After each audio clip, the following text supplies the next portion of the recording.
Well, we have another day of warm temperatures and red flag warnings with wind speeds increasing today. But we are finally going to start to see a break in the pattern that has been dominated by this big ridge of high pressure as a low system works its way across Colorado, drops our temperatures, opens the moisture train for us here to pick up a better chance at some rain and even some mountain snow. So tracking all those changes going into the rest of this week. But for your Monday, it is going to be a red flag warning kind of day. We're going to be looking at strong gusty winds as well as these very dry conditions out there. We've had terrible drought conditions so far, and we're going to continue to see the impacts of that and feel it throughout the day today. With these red flag warnings, winds could gust up to about 40 miles per hour in those zones. We'll notice the winds really start to increase in the high country this afternoon here in the Denver metro. While we're not under red flag warnings, it will get a little breezy at times, winds gusting 25, maybe 30 miles per hour going into the afternoon.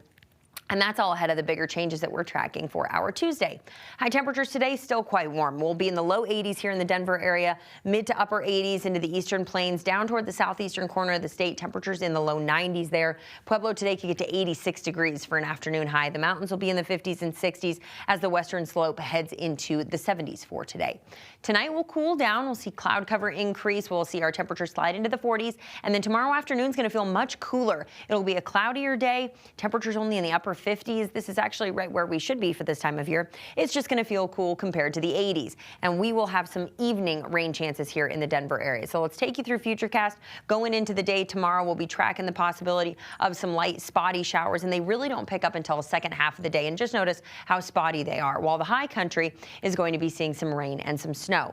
Bigger picture Futurecast here shows you how it all plays out for us. Mountains starting to see that activity going into the afternoon on Tuesday. Our snow levels are going to be relatively high before they start to drop down by Wednesday morning, and that's when we pull in even more moisture. So the mountains will be seeing some decent rain and snow going into the morning on Wednesday. We here in Denver will remain quiet through the morning hours, but going into the afternoon, we'll start to see more rain chances across the Denver metro, and that will carry us into Wednesday night before gradually tapering off going into the day on Thursday.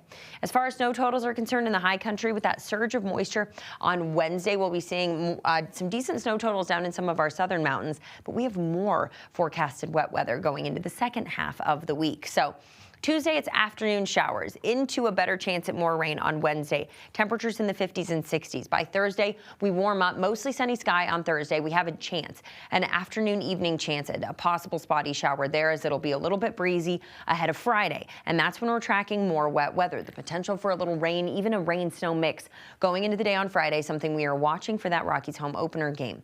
As we head into Saturday, we have the possibility that we're going to be hanging on to a little bit of that before it all clears out on Sunday as temperatures warm back up, and we'll see the sunshine return with those highs getting back into the upper 60s, low 70s.